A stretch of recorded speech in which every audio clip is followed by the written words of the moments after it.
Caixa nos investimentos. Será que vale a pena ter? Será que não vale? Será que vale a pena zerar o caixa? Será que não vale a pena nunca zerar o caixa? Você tem caixa nos seus investimentos?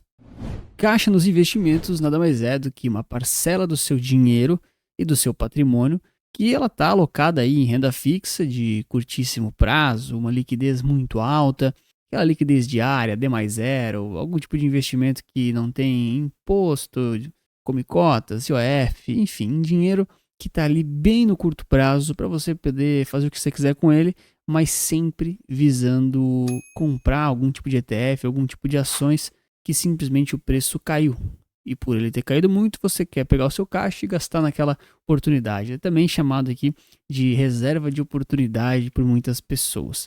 Faz sentido usar isso na sua carteira? Você tem isso? Já comenta para mim que eu quero saber se você tem uma reserva de oportunidades na sua carteira e como é que você gerencia ela, né? Se você zera tudo de vez em quando ou se você sempre mantém um percentual alocado.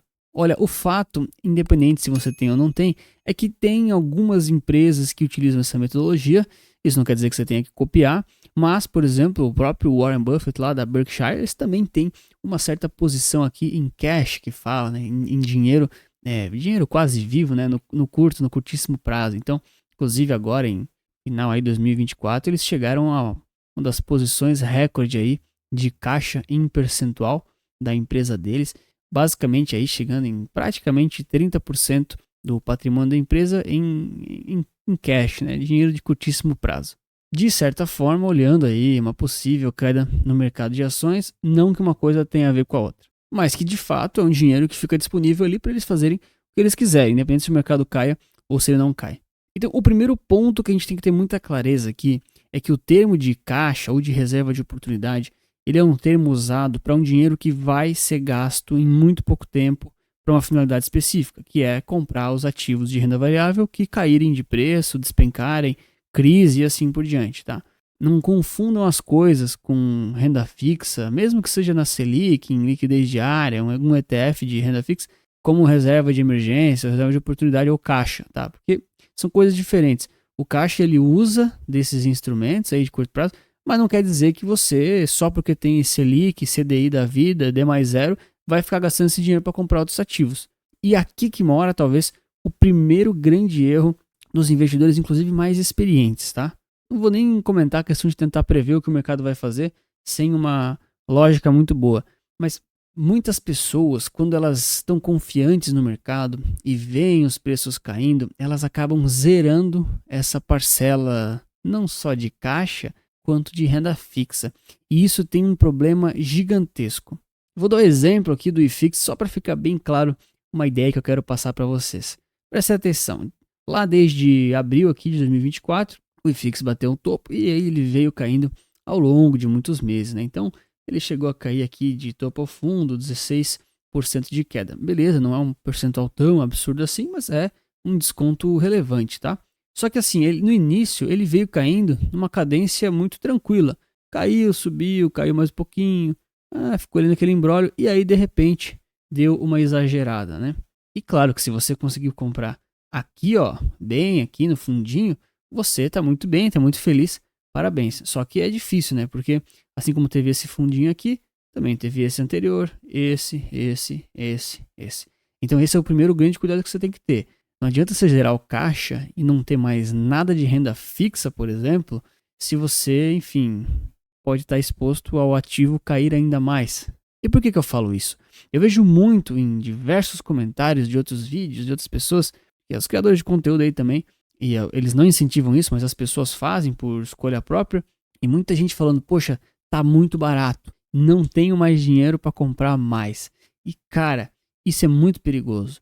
Porque se você não tem mais dinheiro para comprar mais, é porque você não tem mais dinheiro para rebalancear a sua carteira de renda fixa para variável. Porque para pensar, vocês que já me conhecem sabem que eu uso a carteira aqui mais ou menos em 4 níveis. Eu acabo separando em 4 grandes níveis para analisar bem a carteira e montar ela. Mas para pensar o seguinte, considerar aqui o tipo renda que é o nível 2. Então é basicamente renda fixa ou variável, se é nacional ou internacional, tá? Mas vamos considerar que é só renda fixa ou variável. Se você está 50-50 em renda fixa e variável, toda vez que a sua renda variável cair mais 10%, você pode pegar da renda fixa e ficar rebalanceando e voltar para os 50%, voltar para os 50%, voltar para os 50%, toda vez. Agora, se você estava 50-50 e aí, sei lá, caiu 10%, aí você já vai lá e fala, cara, eu vou rebalancear, mas já vou rebalancear mais, já vai ficar uns 60-40 renda variável, aí cai mais, aí você coloca mais ainda, aí quando você vai ver, você já está 10% em renda fixa e 90% em renda variável. Aí de repente você acaba com a renda fixa e fica tudo em variável. E aí eu te pergunto, cara, se você acertou o fundo, maravilha, sua carteira vai subir. Mas e se não for o fundo? Como é que você vai continuar rebalanceando e sair dessa exposição de estar 100% renda variável? Porque se continuar caindo, você não tem mais como compensar isso. Ah, mas e se subir eu posso vender e realizar o lucro daquela parte que eu comprei? Sim, é verdade, né? E se você jogar os 6 números na Mega Sena, você ganha. Mas assim, qual que é o ponto disso? Então, você acaba ficando muito exposto a um risco que é muito desnecessário, tá? E tudo isso começa por duas grandes razões que os investidores às vezes não percebem. Primeiro, eles querem adivinhar o que o mercado vai fazer na sequência, ou seja, eles têm uma reserva e gastam toda ela. Daqui a pouco a gente discute se faz sentido ter reserva ou não, tá? E claro, o erro mais importante de todos é que eles não têm uma carteira para seguir em relação às classes, os percentuais de cada investimento e cada tipo de classificação. É simples assim. Cara, isso aqui, esses 4 níveis, independente se você usa 4, se você usa só 2, não tem problema, tá? Mas ter uma carteira bem montadinha e organizada, ela é muito mais importante do que parece. Porque a galera muitas vezes pensa assim, ah não, o Anthony ele tá fazendo essas carteiras, ele quer fazer uma diversificação, ele quer descorrelacionar os ativos, ele quer saber quantos por cento tem ali, quantos por cento tem aqui, Isso é tudo verdade e isso é tudo muito bom. Mas tem outras coisas que acabam ficando meio escondidas aí que a galera não percebe, como por exemplo, quando você tem uma carteira para seguir e um método para rebalancear, é muito mais fácil e você fica muito menos exposto a estar aí sujeito a esses vieses que acabam te prejudicando. Esse viés aí de tentar acertar o fundo, porque já caiu, não tem mais como cair ainda mais, é muito perigoso. E se você seguir o que a carteira está te apontando, você de certa forma vai ficar um pouco blindado e um pouco protegido. É óbvio que você vai precisar escolher as classes de forma assertiva, os percentuais têm que estar equilibrados. Se você é um perfil moderado, vai ter um pouco mais de renda variável do que um cara que é conservador. Mas a questão toda é, ter os percentuais te dá clareza e vai te impedindo de ficar só comprando indiscriminadamente e simplesmente quando você vai ver não tem mais renda fixa na carteira, era para ter um monte. Aí são as horas que você mais está ali até a tampa de renda variável, que acontece uma emergência na sua vida, você precisava de um dinheiro, não tem, a reserva de emergência, que não é investimento, não estaria aqui, tá? A emergência está fora, não deu conta. Então, são uns BOs assim, que a gente vê muita gente publicamente falando, animada, cara, acabou meu dinheiro, já estou comprado até a tampa. E assim, se você é o Warren Buffett, talvez até dê para fazer essas coisas. Mas para a maioria dos brasileiros e dos investidores convencionais, eu acho um pouco perigoso, tá? Então, vamos lá. Minha opinião muito clara aqui. Eu acho que você tem que ter, acima de tudo, a carteira de investimentos bem montada e bem estruturada. Isso vai te blindar de vieses, vai te impedir de agir de forma emocional, você vai ficar menos exposto a riscos aí de mercado, enfim, alguns diversos aí, tá? Segundo ponto. Em determinados momentos, você pode ter um pouco mais de renda variável e um pouco menos de renda fixa, mesmo que o seu perfil ele é intermediário. De novo, exemplo, o cara é moderado, o perfil dele é 50% renda variável, 50% renda fixa, por exemplo. Esse é o core que a gente fala, né? Inclusive eu vou deixar recomendado aqui no final desse vídeo a explicação completa de core satélite, tá? Aí beleza, 50-50. Em determinados momentos, você acha que o mercado acionário ele tem mais upside do que downside. Por exemplo, no meio da crise, quando as coisas caíram um monte. Então, você pode ficar alguma coisa como 55 ou 60-40. Porque você está ali se expondo de forma satélite um pouquinho mais a determinados ativos e determinadas classes de ativos.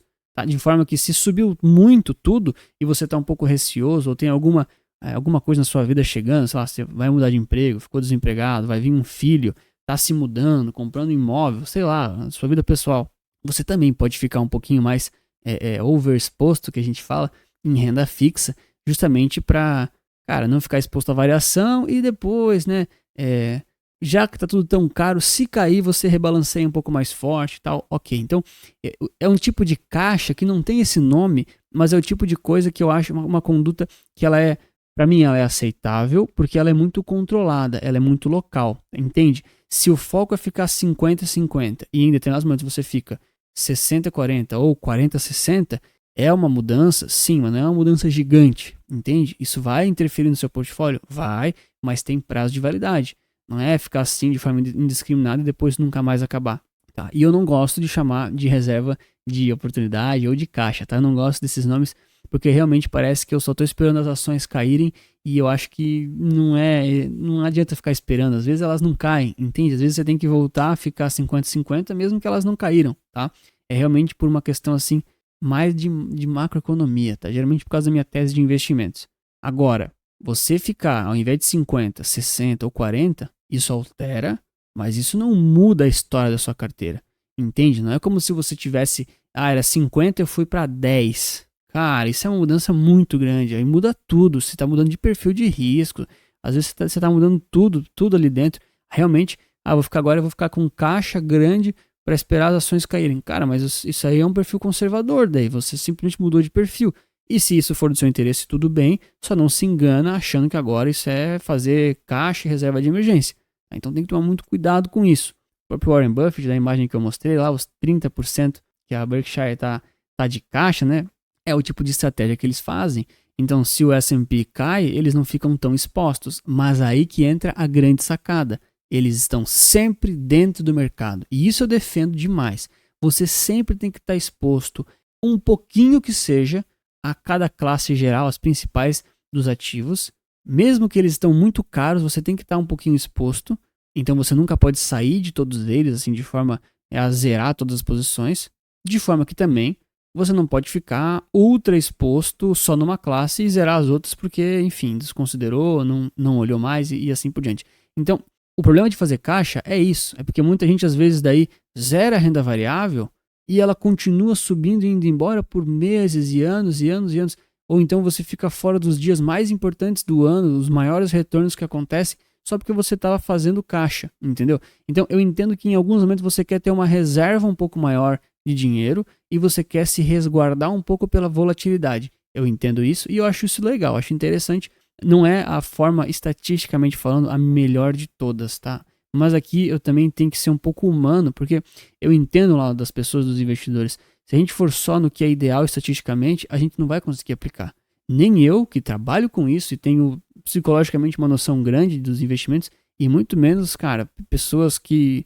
Enfim, eu sei que se você está me assistindo até aqui, você não é uma pessoa comum, né, iniciante nos investimentos, tá? Mas é muito, muito complexo e difícil.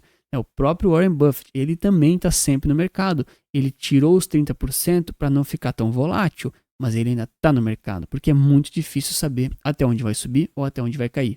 E no final das contas, é isso que eu mais acredito. Você tem que ter uma carteira muito bem montada acima de tudo, e se você não sabe fazer essas carteiras ou tem dificuldade, eu ofereço as minhas, tem um QR Code aqui na tela e um link ali na descrição, acessa que está tudo explicado lá.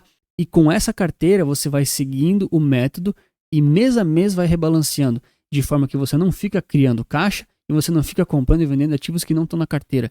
Isso te dá muita clareza operacional para você só ir lá e comprar e rebalancear, comprar e rebalancear. Ah, mas em alguns momentos você quer estar mais em renda fixa por N razões, risco, ou tal, enfim, momento de rebalanceamento mundial. Cara, ok, é estratégia, mas aí de novo, core, satélite. O que é o core da alocação? Quais os percentuais, cara, que são fixos? Que você realmente não vai fugir deles, você não vai zerar o SP500 acima de 5%, por exemplo. Cara, bateu ali 5%, vai ficar, não pode tirar. Tô dando um exemplo, tá? Eu não sei se SP500 faz sentido para sua carteira ou para você, né? Não sei qual que é o seu perfil de risco também, mas é assim, tá? Ah, em alguns momentos tenho 5%. Cara, em alguns momentos eu posso ter 10%, em alguns momentos eu posso ter até mais, tá? Dependendo de um monte de coisa, dependendo dos outros ativos da carteira. Por isso que eu digo, a carteira é muito mais importante do que os ativos. Porque a carteira ela é composta por diversos ativos que conversam entre si. Então eles são descorrelacionados, é renda fixa, é renda variável, é um ativo nacional, é um ativo internacional, é de setores diferentes e eles também têm ali comportamentos e drivers diferentes. Tá? Por isso que eu quis fazer esse vídeo, porque eu sei que tem muita gente que guarda um dinheiro para comprar na promoção. Cara, na boa, eu respeito, mas eu sinceramente não gosto de fazer isso, tá? Não gosto, acho muito difícil, acho muito otimismo. Eu acho muita audácia você querer gastar esse dinheiro quando as coisas entram em promoção, porque ninguém nunca sabe quando entra em promoção, sabe? O máximo que você pode fazer, talvez, é diminuir o passo do rebalanceamento. Então, se você ajustava a cada mês, por exemplo, X%, você pode esperar 2 meses para esperar dar uma caidinha a mais, por exemplo, tá? Mas isso também é um pouco mais complexo, não dá para falar aqui nesse vídeo. E no final das contas, o que mais importa, na minha opinião, não é a sua rentabilidade, tá? E eu sei que tem muita gente aí que tem carteiras bem montadas, que está rendendo bastante, mas eu, Anthony, principalmente falando para cliente aqui, mas também para amigos, tá? Falo para os meus amigos isso. Cara, não é só rentabilidade. Os investimentos, eles precisam te dar tranquilidade, serenidade. Você dorme à noite tranquilo com os investimentos que você faz? Porque se você não dorme, está preocupado, cara, você está investindo errado. Então, às vezes, você está buscando uma rentabilidade, um retorno que é um pouco incompatível com o seu perfil, tá? Às vezes você tem perfil de risco, tá tudo certo. Mas no final das contas, cara, a carteira, ela bem montada, ela te dá essa clareza, ela te dando também os retornos mais estáveis. Às vezes não são tão altos, mas eles são estáveis, são cadenciados. Ela vai fazer muito mais bem para você, para sua cabeça como investidor, para te dar também oxigênio aí, tranquilidade para você trabalhar na sua empresa, no seu emprego, não sei se é funcionário público, não importa. E lá você vai fazer dinheiro e aportar cada vez mais. E aí você vai fazendo isso de forma tranquila e equilibrada. Se você quer saber mais da estratégia de Core Satellite que eu comentei aqui no vídeo, eu te mostro nesse vídeo aqui. E olha, é uma estratégia muito, muito legal e muito boa para sua carteira mesmo. Obrigado pelo seu like, inscrição e lembre-se que investir certo resulta capital.